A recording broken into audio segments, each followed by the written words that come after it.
Hey investors, Bradley here from Watson Estates, and you're listening to the largest and fastest growing podcast for Toronto real estate on iTunes, Spotify, and Google Podcasts. The market's going crazy, right? We got rising interest rates, rising inflation, a dropping housing market, and affordability down the toilet. Well, we're kind of pulling at straws, trying to find some kind of insight on what comes next as investors here in Ontario. So today I invite my friend Tony Irwin, the president and CEO of FRPO, the Federation of Rental Housing Providers of Ontario, FRPO. They're an advocacy group with over 2,200 members. And they'd like to, speak with the government about how are we going to increase supply? How are we going to stop the backlog at the landlord tenant board? And what comes next as it relates to rent control and the rent caps, as we've been seeing, have been frozen through the pandemic. There's a lot of changes that are constantly happening. Tony shed some light on, with our new Ontario government coming in, what this could look like. We have a wonderful chat, and I know you're going to love it. I know I learned a bunch of stuff, and I hope you do too. When you love this episode, please share it on Instagram. You can tag us at Watson Estates, hit us up with the DM, and enjoy the show. Tony, thanks for joining us on the show. How you doing today? I'm just great, Bradley. How are you doing? I am doing fantastic, and I'm thrilled to have this conversation. We're getting warmed up before we started recording, and I know there's a ton of good stuff laying out in front of us here. So tell us a little bit about maybe we'll start with you. Tell us a little bit about your backstory and how you came to be the president and CEO of the FRPO. Awesome. Well, thank you very much for having me. It's a great podcast, and I'm looking forward to a really interesting conversation today. So a little bit about me. I've been in my role at FRPO now for about 4 years. My background in my career has been sort of spent a lot of time in public relations and advocacy in different industries, whether it's in the insurance sector, the high cost credit sector, which is where I came from before now, running a national association representing lenders who provide a range of financial products to Canadians, and then now in rental housing. Before that, I'm like a lot of people that work in government relations and public affairs. I worked in government. I worked for a premier. I worked for an opposition leader at Queen's Park, and also spent time running the Just Needs Foundation, which is a nonprofit foundation that grants scholarships and bursaries to learning disabled and disadvantaged young people achieving post-secondary education. And that's the premier I worked for, Ernie Eves. That's a foundation that he and his family established after the untimely death of their son Justin. It was tragically killed in a car accident, but the foundation has done a lot of good. He was dyslexic, and the foundation has done a lot of good helping young people achieve their dreams of post-secondary education. So I've had a varied career, but it's largely been anchored around government relations and public policy. And so when this opportunity came open at FRPO, I knew of FRPO from my time in government and my time working in government relations, a well-known association, obviously an absolutely essential industry. I can't think of too many more important industries than one that provides roofs over people's heads. And so when the opportunity came to lead this organization, I jumped at the chance. 4 years later, it's gone by very quickly, and a lot of coming in, not having been here very long. Then a pandemic coming, with certainly had to really sort of learn quickly and adapt to what was going on, like everyone did. But 2 years later, we're all still standing. We're all here, and this industry has just amazed me in terms of what our members have done. Landlords across the province, across the country, but certainly the ones I represent here in Ontario, have done so much. And as I say to them, I speak to landlords across the province, and as I've said in some speeches recently, I know this is what you have always done: helping your residents in times of need, deferring rent, helping them out, whether it be with prescriptions, all numbers of manner of things. But of course, it never gets recognized. You never hear, no one ever sort of says thank you really to landlords for doing that. But certainly when the pandemic came, we rose to the challenge. Far before we were asked by political leaders to do things, we were already doing them. And I was simply amazed. But understanding the effects that the pandemic had on our members themselves, people, obviously it's stressful on everyone, including landlords, and we can talk about that. But what they did to help their residents get through this time was extraordinary. And my hats are off to all landlords for everything they've done during the course of the pandemic.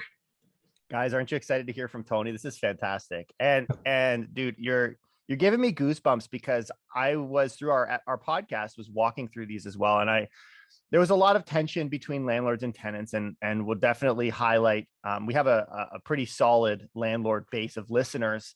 And yeah, there didn't seem to be much hope. There seemed to be like, we need you now. Is of course you need us now. You always need us, right? And they were a bit of a rock for a lot of tenants and for government as well. But so as our audience could probably tell, you have a pretty deep understanding of a lot of categories that we cover on our show. So this is why I'm excited to not just cover the basics, which we will do, but I want to go deeper and I want to hear what is the boots on the ground type of things you're hearing.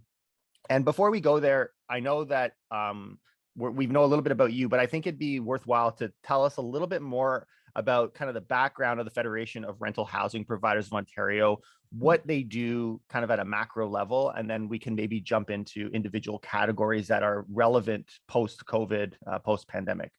Absolutely. So FRPO was created back in 1985. We know the rent control came into Ontario in the mid to late 70s.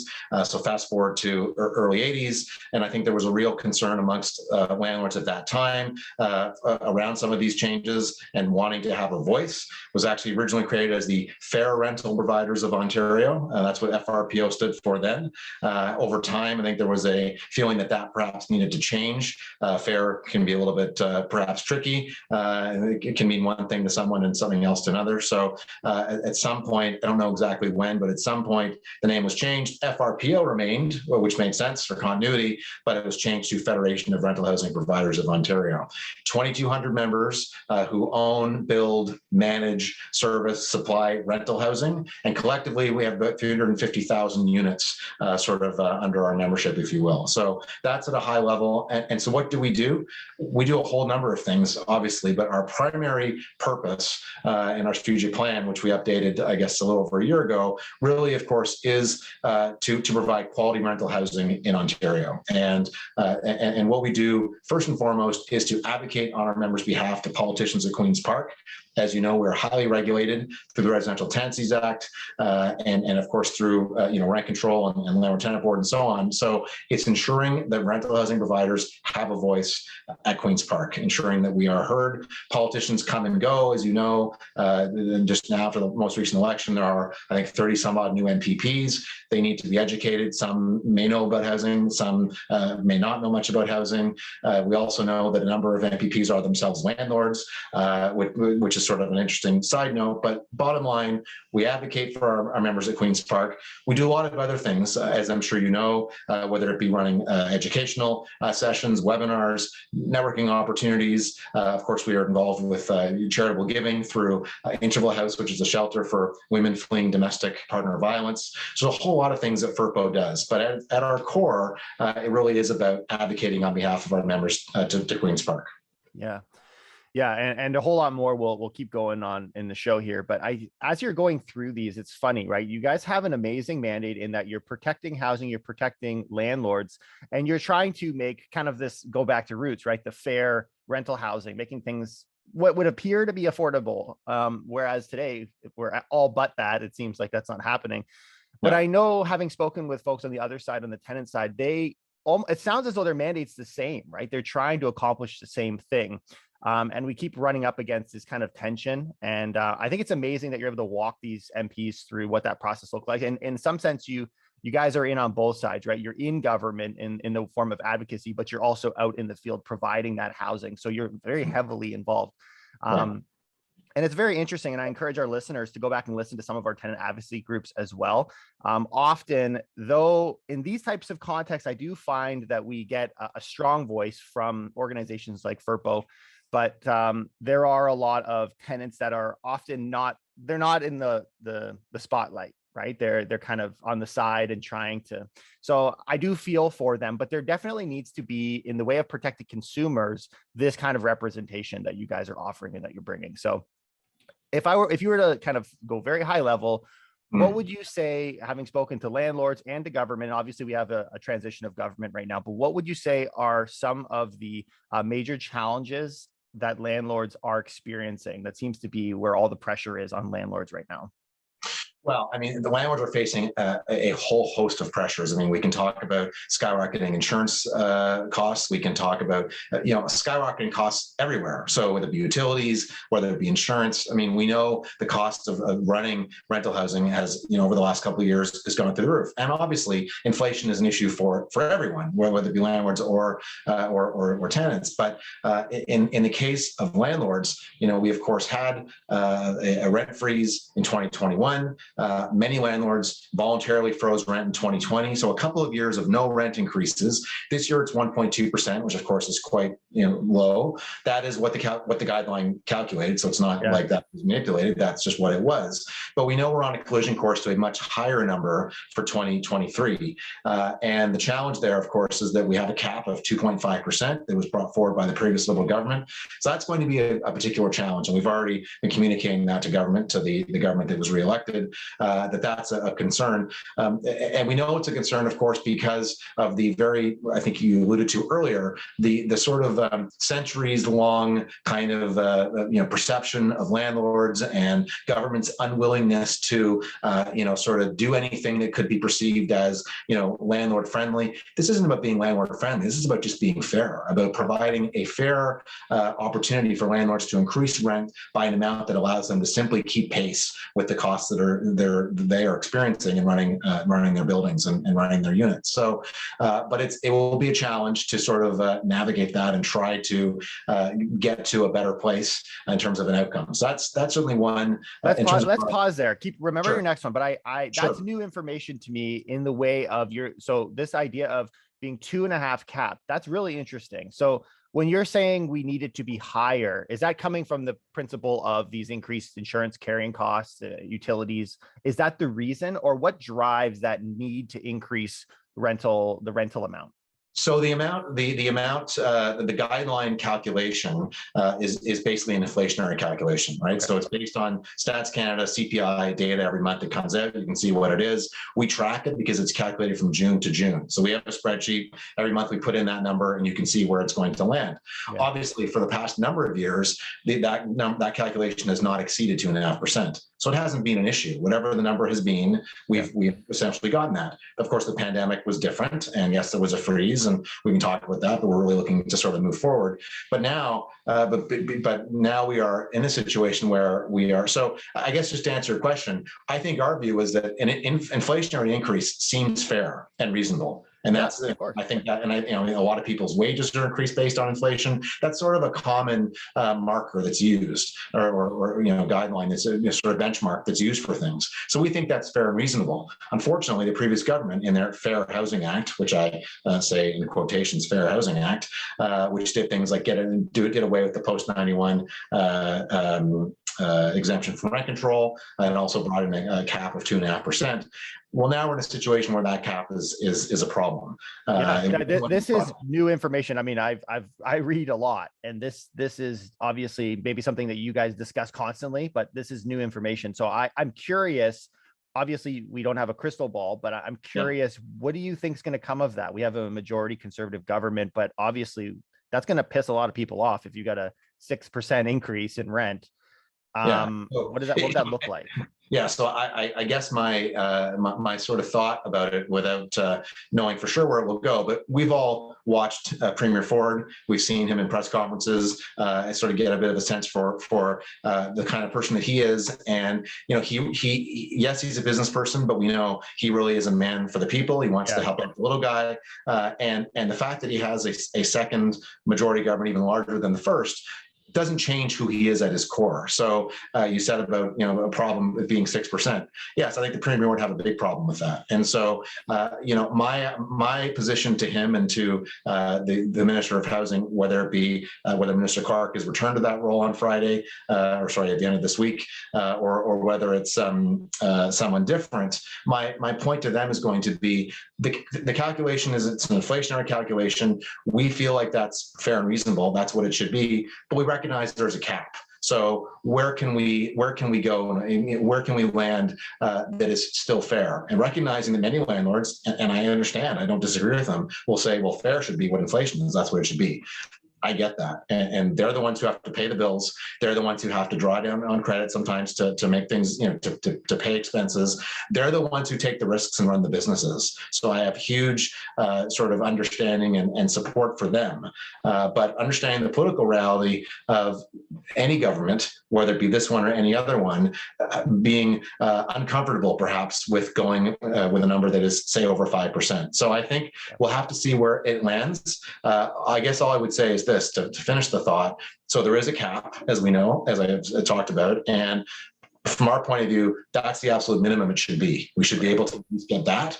That's perhaps still a long way from where it should be. We're going to work for more, of course. We're going to advocate to get as much as we can relative to what the calculation is. But I think it's going to be difficult for us to achieve that. So we're going to have to be realistic in terms of what's achievable.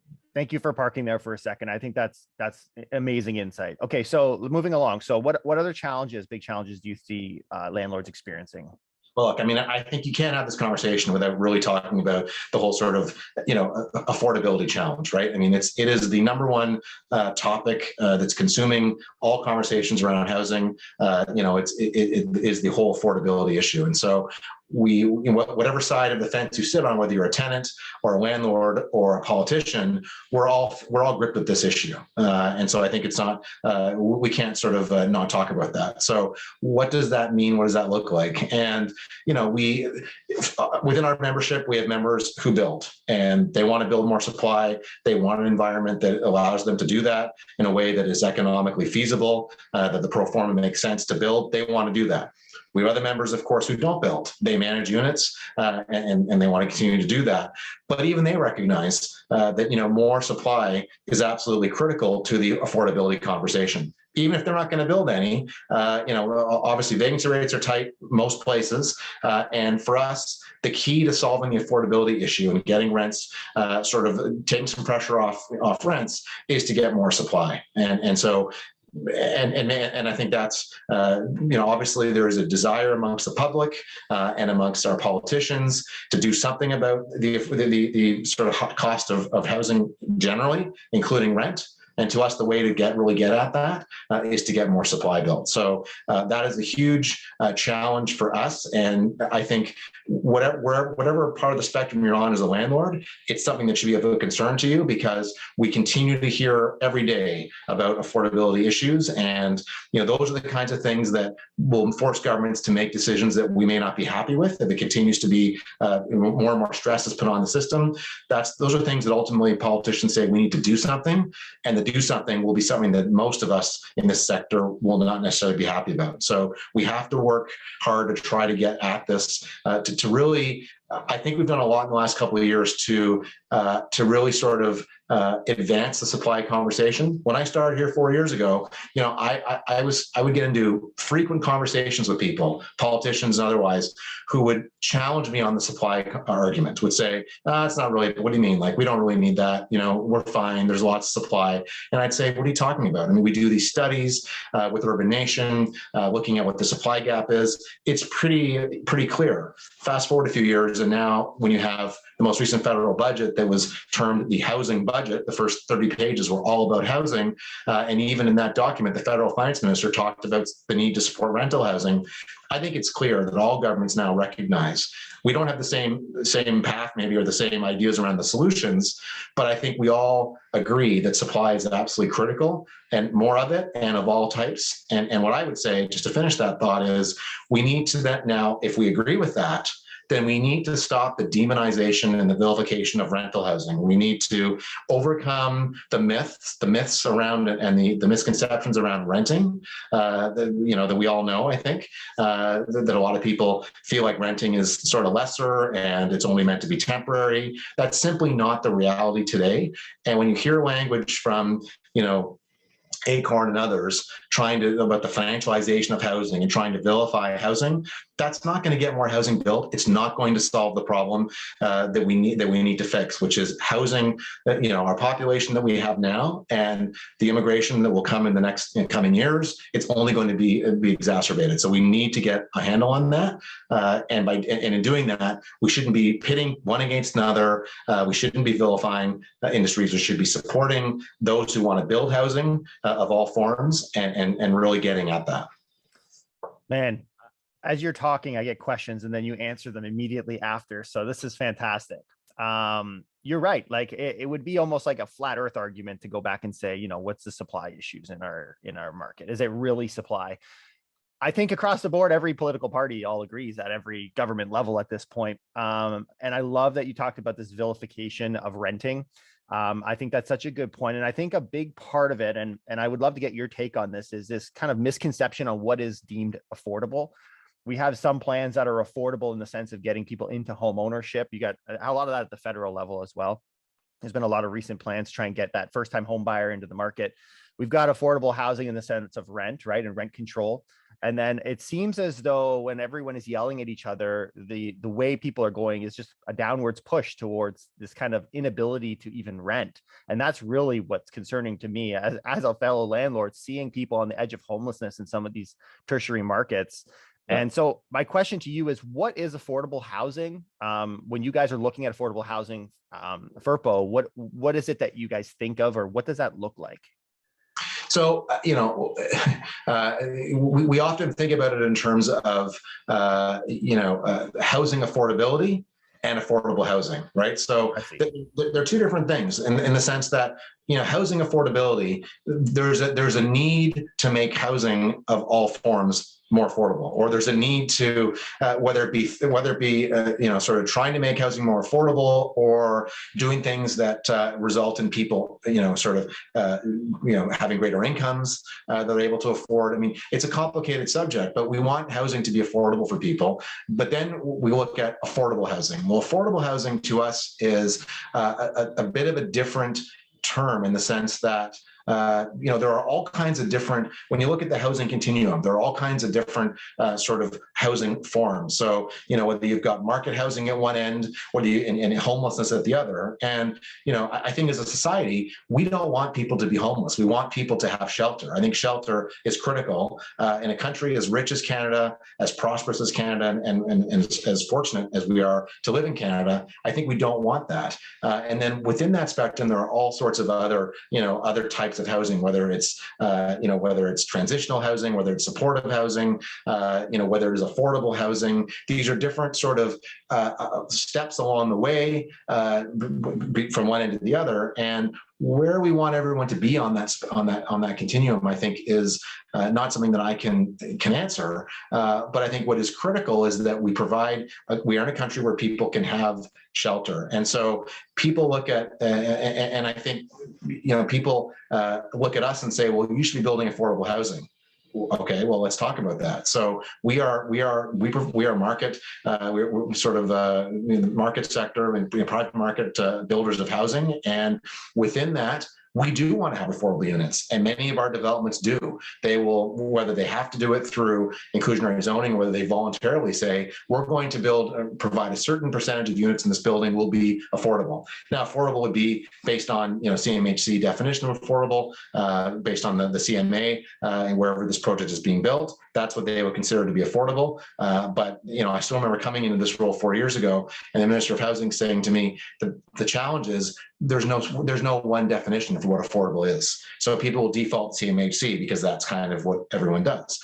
Is that even affordable? You have people that say that's not affordable. So then what is it? So I think that's obviously a difficulty that we have, but the reality is you have to use something. And so we do have members who do will allocate a certain number of units as affordable. But I think even more fundamental to this conversation, people will say to me, your members only build high-end rental, very expensive. And I say, well, our members do that, yes. And there are reasons why they do that. But we have members all over the province who build, and not all just in Toronto. We have a lot of members that build in all kinds of secondary markets. And so they don't all build high-end rental units. They build units that rent at all kinds of different rents, and they want to do more of that. In downtown Toronto, it's true that over the last decade, pretty much all rentals that have been built have been high-end, very expensive rents, because that's all that the economics will support for rental.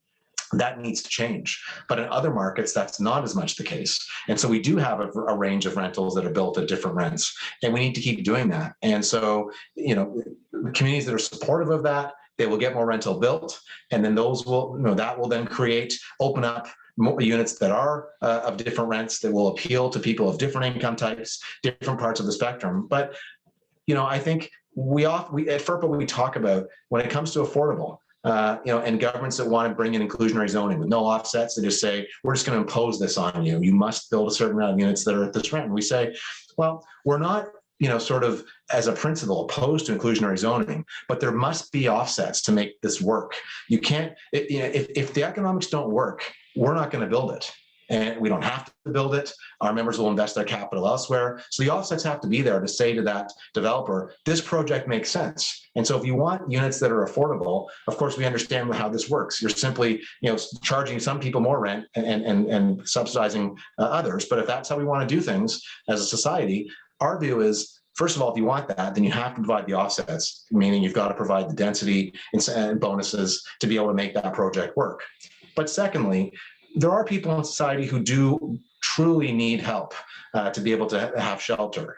Government's role, in our view, is needs to be there to provide assistance to those who really do need it. So subsidize people through portable housing benefits, housing allowances, provide that where it's necessary, as opposed to simply forcing the private sector to do that.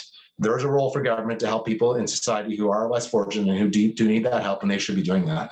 Let us do what we do, which is build private market housing of different types and different, if there's a need in the market, private sector will fill it as long as the economics make sense to do that. So it is a tricky subject and a difficult conversation, but that's sort of a little bit about how we view the whole sort of affordable housing subject. Maybe just to really hit you with a big question is, obviously government would far more love to have a willing group of landlords and developers on their side. Are there any other ideas other than just kind of like pay them, like give them, you deal with that, we will deal with what makes profitability? Is there a way, do you see, or are we just too far down the tracks now that the government can make it economically sensible without reaching into the pockets of the taxpayer, and maybe reaching into the pockets of the taxpayer is ultimately what helps us. If that's the case, then that's okay too.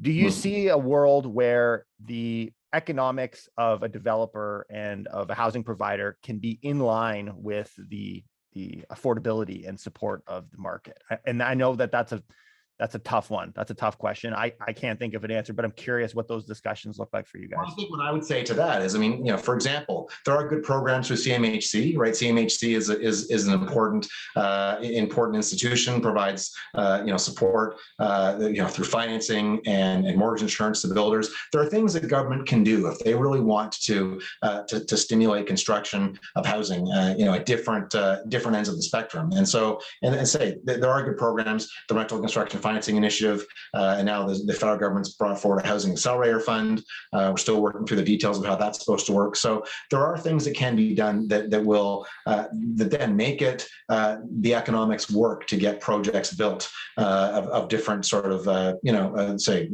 that they would have different rents and be appealing to different people. The other thing too that I would say is there are a lot of municipalities who want rental housing built in their communities, and they're prepared to do a lot, whether it's waiving development charges, trying to make land available if they can. So as the housing supply problem, becomes, more and more acute, you do find municipalities coming forward saying, what can we do? We understand that this is you are private sector builders, and there have to be, returns provided to investors and so on. They get that. And they'll say, what can we do to help bring you to our town and get housing built? So I think there are a lot of creative things that can be done. It's just like everything, I would say, to do with government. It comes down to leadership, and it comes down to political will. And if you have those things, then I think a lot can get accomplished. And the notion that we as private sector builders don't want to cooperate with government, don't want to be involved in these conversations, simply is not true. Because at the end of the day, we build housing. We want to build housing. We don't want to have it all one way. We want to be able to provide different housing that appeals to different people.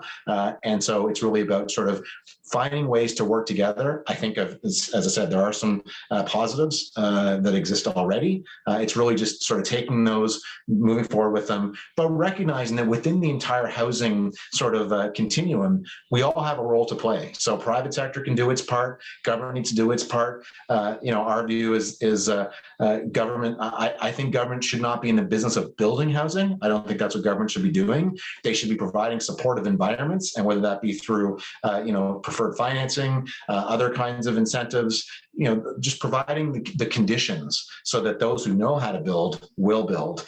Government should stick to what it does best and let those who build do that. And I think it can work well together, but there has to be a willingness for all parties to come together to really want to tackle this problem. And there's of course a whole host of other issues around NIMBYism and people not wanting anything to change and all that. That's a whole separate conversation. But from what we're talking about, I think we can make progress, but we have to all want to make progress and understand where our lanes are and all stick in our lanes. Yeah. NIMBYism is a good example. I'm going to ask you about what some of the other red tape that builders are running up against as they're trying to put housing together in Canada. I mean, the numbers that they're trying to hit as far as development just seem laughable in some cases because of some of this red tape. Tell us, what are some of the big roadblocks? Yeah, I mean, so the challenges to building certainly rental housing, the construction costs have skyrocketed. So that's certainly a challenge that maybe no one can really do much about, but it is certainly an issue. The government fees and charges. So for example, City of Toronto is looking to raise development charges by another 50%. I don't think they have finalized that yet because there was a lot of blowback from people saying, like, how can you be considering Toronto's raised our development charges a few times already in the last number of years? So that just continues to be. So when this most recent proposal came out, there was a lot of obviously concern in the sector to say, like, do you actually want housing built?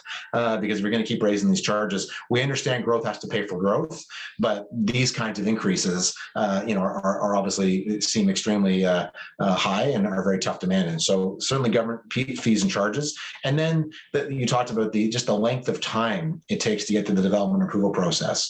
5, 6, 7 years to get a project to the point where it's all permitted and construction can start. I don't think any reasonable person would look at that and say, that makes sense. Yeah, that seems like a good system. We do pre-pandemic at FRPO, we would do an annual housing tour to a US city, travel down to the States. And the last thing we did was in Washington in 2019.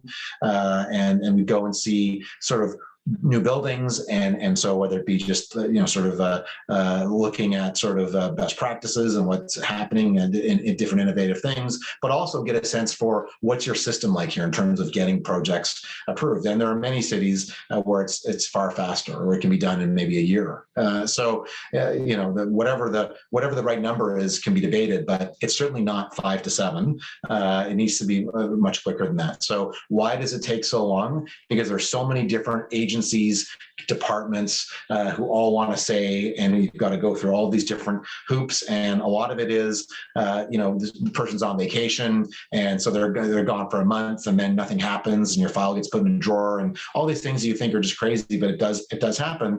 And the other thing is that when you work through the development approval system, the builders have deadlines they have to meet for things. Governments don't. So governments, if they don't meet a deadline, there's nothing happens to them, right? There's no sort of accountability there. So the province is trying to improve that. The Ford government through Bill 109 brought forward, for example, some changes to that are trying to actually impose penalties if municipalities don't actually meet targets. That might help. But at the end of the day, again, it's simply takes too long. It's too expensive relative to fees and charges. Of course, cost of land is a whole other issue that recognized governments can't do much about, except for if there's government land that's not being utilized that could be made available for housing. So for example, I'm seeing, as I travel around, OPP stations that have been decommissioned and now are being torn down because new stations have been built. what's happening to that land? Or the governments own a lot of land. So is there land that could be freed up for housing? And I think that's something that we are starting to see happen in some cases. But because cost of land, of course, unless you own it already, is just prohibitively expensive for a builder to buy and put housing on. So Tony, you don't think that's going to work? You're just lining the pockets of all your friends, right? That's the accusation, right? It's so sad. I mean, you see all these the cranes in the sky in Toronto, and it's like, oh, look, you guys are developing like crazy. Well, no, they're just waiting. They're waiting for labor. They're waiting for approvals. Yes, we have heard the accusations made that we are sitting on land and with permits. Yes. Permitted, and we're just not building. And I mean, I'm never going to say there's not ever any truth to anything that's been said. Like, I can't say there's not one example of that might be true. Don't know, but certainly when I talk to my members, they just say the things that you said, which is, first of all, what step is it in the process? First of all, because it may be, it may be in the process, but it doesn't mean it's finished through the process. For one, or they can't find skilled trades. Any number, I hear that more and more these days in my travels and my conversations. Members will say to me, "We're ready to go. We can't find the trades to do the work." So that's definitely a concern. The suggestion that people are just sitting on land, not wanting to develop it, means that there's a reason why they're not doing it. And we work with Altus Group, for example, and just had them do an updated study for us. We did a couple of years ago, looking at Toronto and Ottawa, different projects, whether it be 100% market, whether it be 90% market, 10% affordable, or I think we went as much as 80-20, just to look at and to input all the costs into these projects, putting in different assumptions to sort of understand the challenge, so we can show politicians the challenges that builders have in terms of making projects pencil. And the simple reality is that in some urban markets, there would need to be an almost 100% density increase to be able to make the project economically feasible. And that's, of course, the high end, and it varies. But the point just is, this is not a straightforward conversation. But again, we are private sector builders, so the economics have to make sense, or else it's not going to happen. And so people just think that we're, well, I don't like to repeat things people say about us, but all things.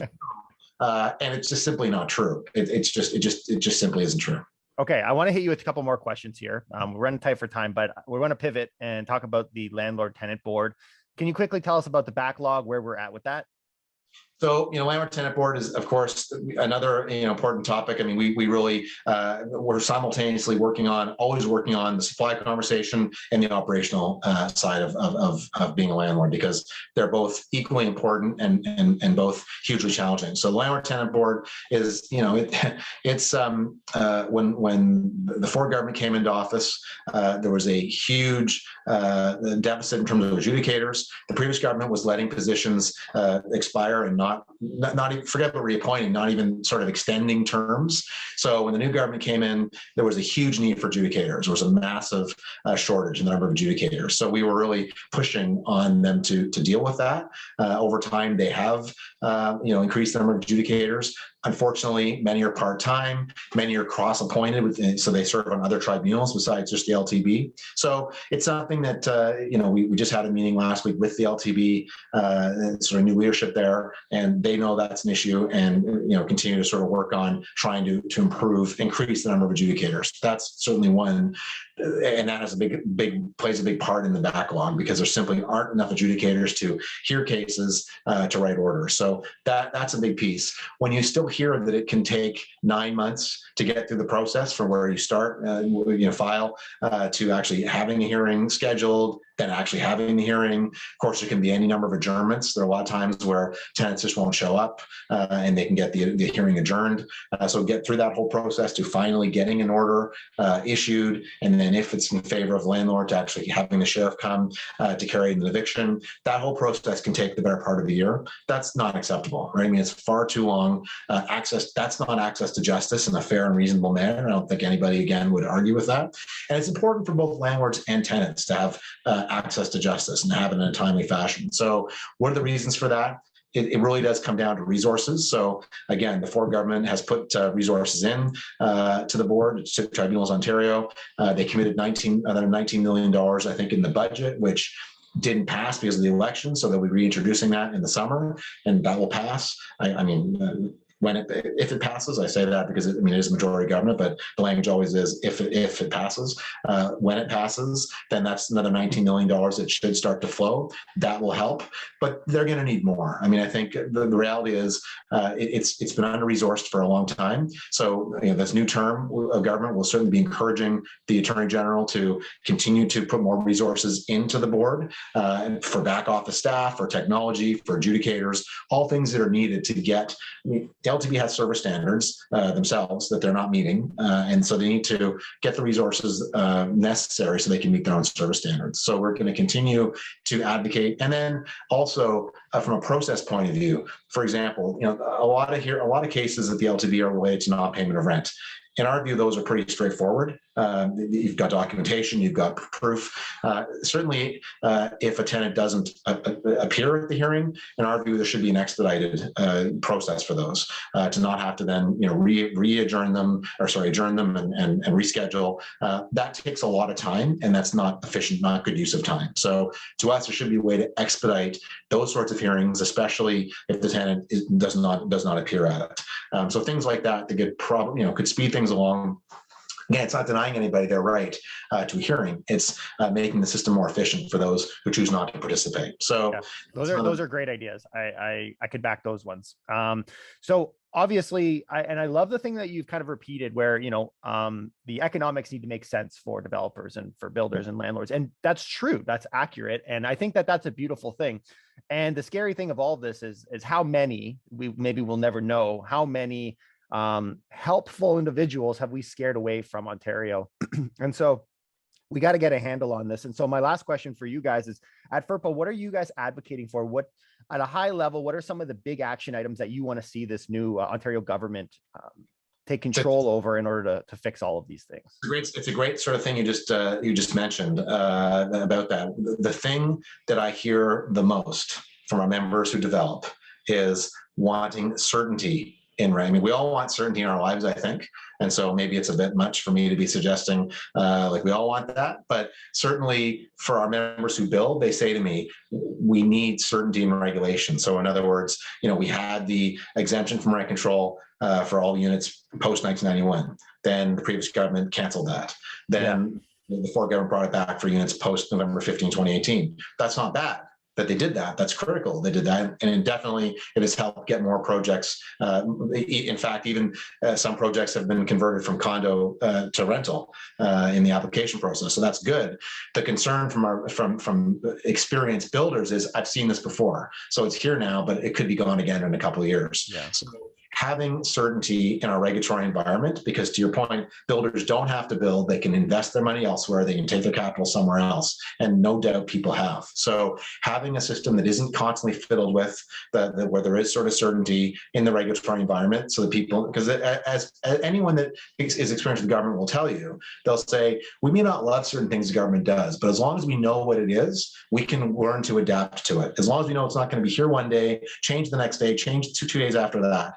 As long as we know it's going to be there, we can figure out a way to make it to work with it. I mean, unless it's something that's really horrible, but more or less we can figure out how to work with it. So that's one thing, one sort of very overarching message. Beyond that, in terms of what are we really advocating for, what will we be talking about? We didn't get into it now. Maybe this will be a future podcast with me or someone else, but certainly the Housing Affordability Task Force that the previous government put in place in November of last year. We weren't on it. I wasn't on it, but we were involved in the process. I met with the task force members. We provided them information. So one of the things that the Ford government said afterwards was, they intend to move forward with all the recommendations. All of the recommendations. That's something what's been said, and we'll see what actually. Admittedly, I would not be surprised if some have to be sort of fine-tuned a bit, perhaps modified somewhat, just to be and just to sort of recognize some political realities. But the point is, the government, the Ford government, it certainly seems to have indicated they intend to move forward in a very significant way with that report. That's a huge win. That's a huge win. And I encourage anyone who hasn't to go through those action items on the task force, because I think it was interesting how many were pushed to the sidelines because of the election. But well, I mean, yes, exactly. And so Bill 109 sort of just started, but it was, they did a few things, but we all knew with the election there, they were going to sort of take that slowly. So we'll certainly be, encouraging the government now that the election's passed us to really move forward and really sink their teeth into those. yeah. There was a lot of good recommendations there. FRPO fully supports, as do all of our friends in the sort of broader building sector. So we're going to be really pushing on that, Bradley, as we move forward with this government. Awesome. Love to leave off on that one. Mr. Tony Irwin, this has been a wonderful conversation. Tell us where people can find out more about FRPO, the things you guys are doing, some of your maybe platforms or advocacy points. And I know a lot of people are going to want to read up more on some of these cool things. We've just redone our website, so FRPO.org. You can find out everything there about upcoming events. We're sort of like many, starting to sort of move back into some, I would say hybrid, where we're sort of trying to do in person, but still with a virtual option for those who want that. But things are coming up, so certainly we encourage folks to go there. And then on social media, it's FRPO Facts. You can find us on Twitter, on Instagram and Twitter. And then the other thing is Let's Build Ontario is our PR campaign. We encourage folks to go and look at that as well. And that just is where we do a lot of work around trying to dispel some of the myths, whether it be around a lot of the financialization stuff. We didn't get into more detail today, but the talk around perhaps changing the tax structure for REITs, taxing renovations, all kinds of really bad ideas that would be very harmful for getting more housing built and even maintaining the old rental housing stock we have today. So I encourage folks to go and look at our website and go look at Let's Build Ontario. To Google that, and you'll find a website for that too. A lot of great information there. Guys, if you had fun on this conversation listening in, please leave us a comment, hit the like button, support us by sharing it on Instagram. Our handle is @Watson Estates. Tony, thanks again for taking the time, and look forward to picking up this conversation next time. Great being with you today, Bradley. Thank you so much for having me.